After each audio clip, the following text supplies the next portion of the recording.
लाखन राजा शासक कहाए।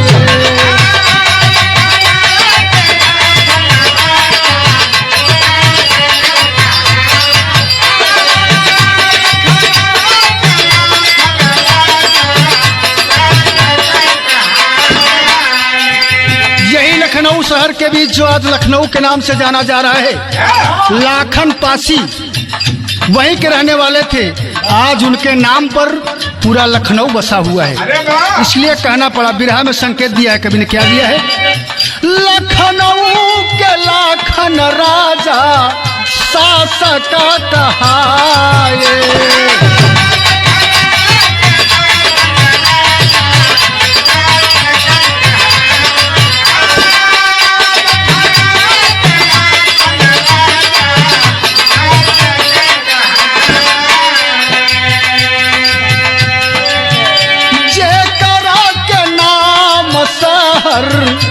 उन्हीं के नाम से आज लखनऊ बसा हुआ है। ऐसे नौजवान हमारे पुरखा लोग थे, कहाँ नहीं लोहा लिया उन्होंने, इसलिए कहना पड़ा। जेकरा के नाम शहर लखनऊ बसाए।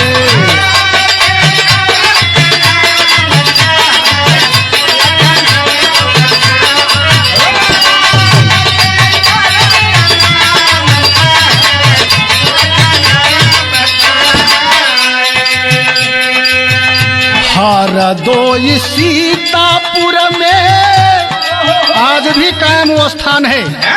अगर हमें देखना है, आपको देखना है तो देख सकते हैं। कहना पड़ा, कहना क्या है? हरदोई सीतापुर में कायम बा मकानवा हो बिरनवा मरे। पूरा खन कर राखी हाटी मातिया हो बिरनवा मरे।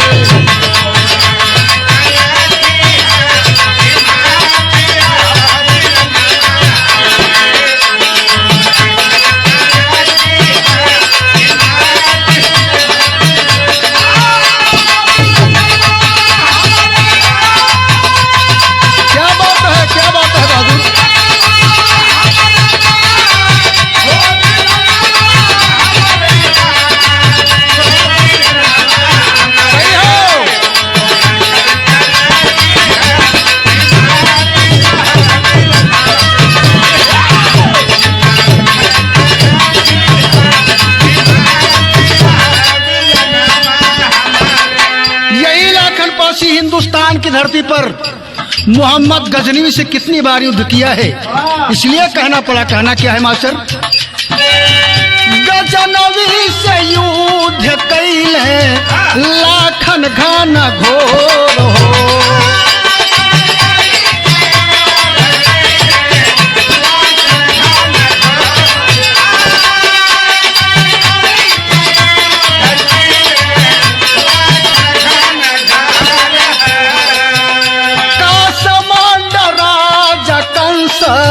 मिलल तहबर तोड़ हो।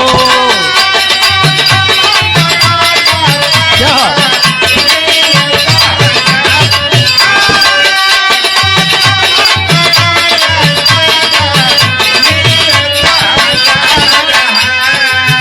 काशमांडा के रहने वाले राजा कंसपासी और लाखन गजनवी से मिलकर दोनों व्यक्तियों ने युद्ध किया है।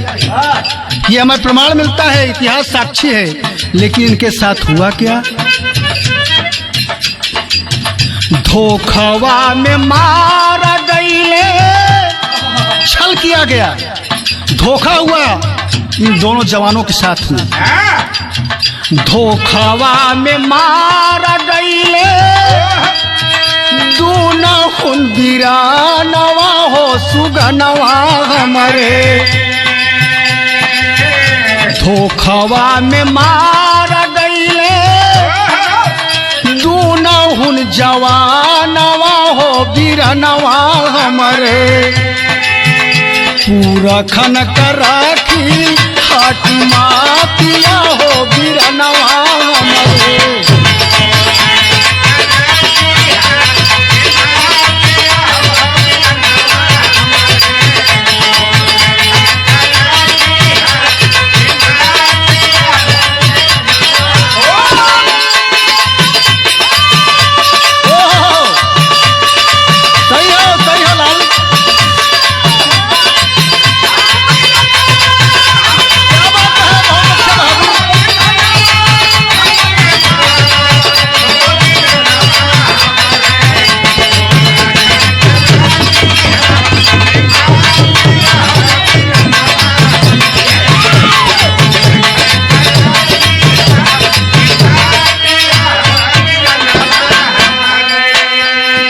हमारे इस पासी खानदान में एक एक से ऐसे ऐसे नौजवान पड़े थे जिनके साथ छल किया गया। ऐसे ऐसे योद्धा थे, चाहे वो मुगल साम्राज्य हो, चाहे अंग्रेज हो, चाहे गजनी में गोरी हो, परचम लहराया है। लेकिन कहना है मास्टर, तीसरी लाइन में कहना क्या है? सही हो। रहले सुहेल पासी वीरन में महान हो।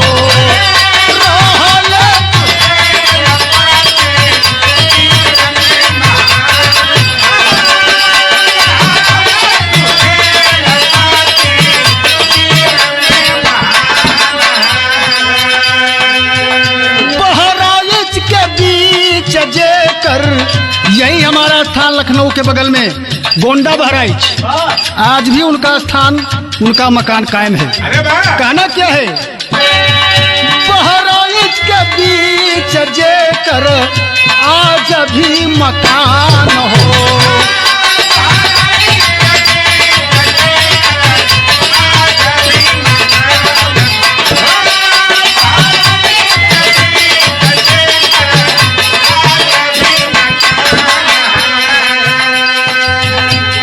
राजा सुहेल पासी के साथ भी छल हुआ और ने धोखा दे के मारा गया इसी हिंदुस्तान की धरती पर।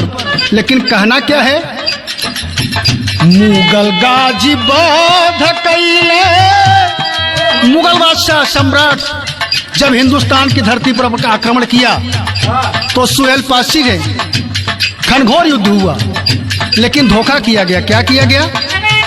मुगल गाजी बाध कैले देख तवन छानवा हो बिरनवा मरे। पूरा खन कराखी हाकी मातिया हो बिरनवा मरे।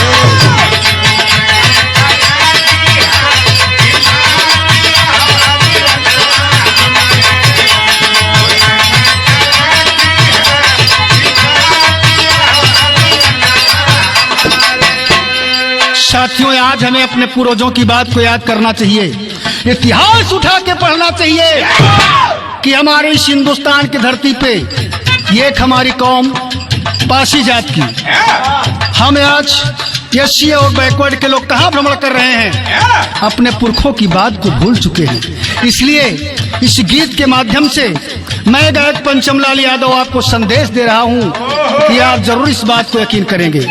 चौथी बात हमारी है, क्या कहना है मास्टर? बाबा, एक ऐसे वीर का नाम दे रहा हूं आपको, रहले राजा सातन पासी। बहुत गौर करने की बात है यहाँ पर।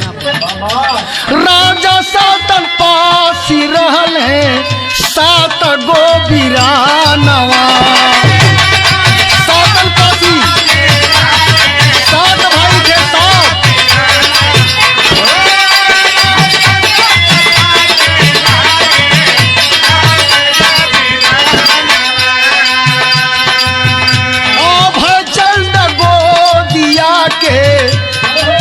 पिताजी का नाम अभयचंद बताया जाता है इतिहास से। राजा सातन पासी सात भाई थे। कहना है अभयचंद गोदिया के रहल रतानवा।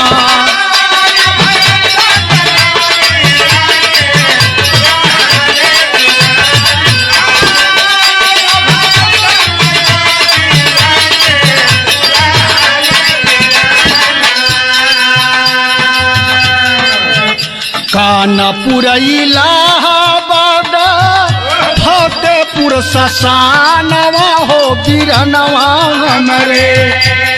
जिनका शासन सत्ता कायम था कानपुर, इलाहाबाद और फतेहपुर में, लेकिन मुगल साम्राज्य जिस समय कायम हुआ उस समय राजा सातन पासी मारे गए, धोखा से मारे गए। कैसे? कानपुर इलाहाबाद फतेहपुर मकानवा हो बिरनवा हमरे। पूरा खन कराखी हाकी मातिया हो बिरनवा हमरे।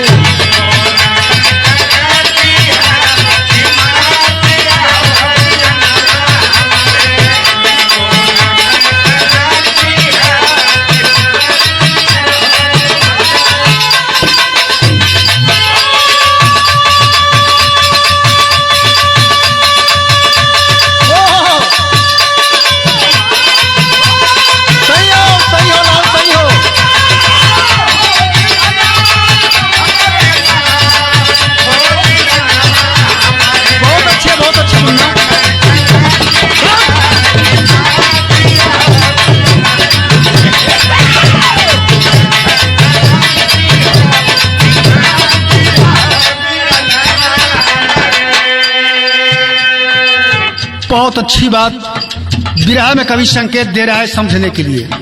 क्या कह रहा है? कानवज के राजा जया चंद श्रीमान हो,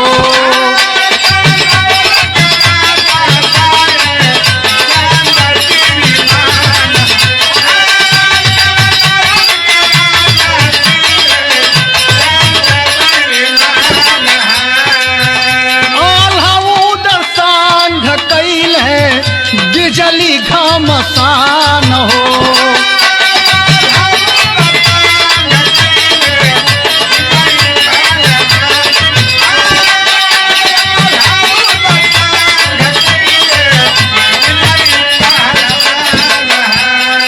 कन्नौज के राजा जयचंद, जिनका इतिहास में नाम आप लोग पढ़ते होंगे, वहीं बगल में राजधानी थी बिजली पासी। बिजली पासी से घनघोर युद्ध हुआ और जब जयचंद संग्राम को हार जाते हैं, आला उदल महोबा से बुलवाकर बिजली पासी का जबरदस्ती खून खराबा करवा देते हैं। प्रमाण मिलता है गाजर की लड़ाई में आला खंड आप सबको मिलेगा प्रमाण। इसीलिए कहना पड़ा, क्या कहना पड़ा? कानवज के राजा जया चंद श्रीमान हो,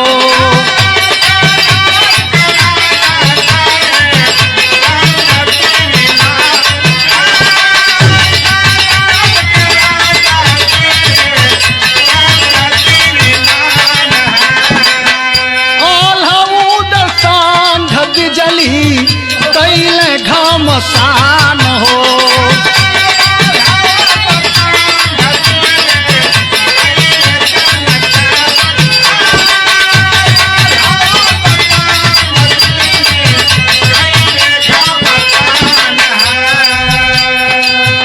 बिजली शहीद भइले, धोखा देकर छल से बिजली को मारा गया।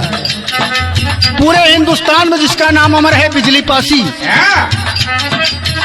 बिजली शहीद भइले, देखत उन्हें छानवा हो बिरनवा मरे। पूरा खन कर राखी हाकी मातिया हो बिरनवा मरे।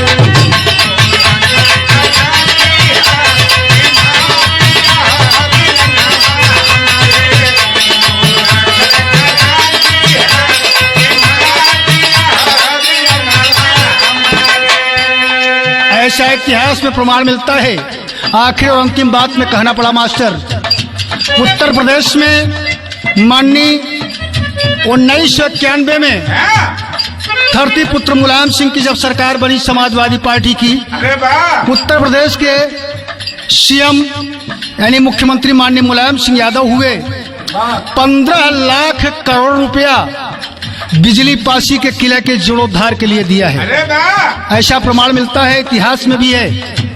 दूसरी बार उत्तर प्रदेश में जब मायावती की सरकार बनती है, 1,25,00,000 करोड़ रुपया उन्होंने दिया है बिजली पासी के किले के जीर्णोद्धार के लिए। और 1998 में कल्याण सिंह की जब सरकार बनी तो 25 लाख रुपया दिया था। आज भी बिजली पासी अमर हैं। हमें एससी और बैकवर्ड को समझना चाहिए। हम एससी और बैकवर्ड के लोग कहाँ जा रहे हैं? हमें एक झंडा एक बैनर के नीचे आकर अपने हक की लड़ाई को लड़ना चाहिए, अपने पुरखों को याद करना चाहिए। आखिरी और अंतिम बात है मास्टर, ओहो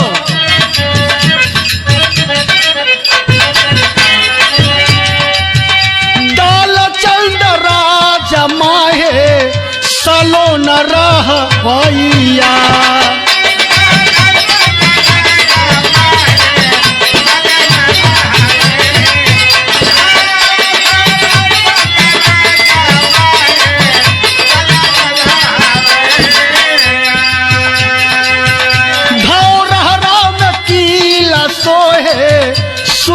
सुनवाइया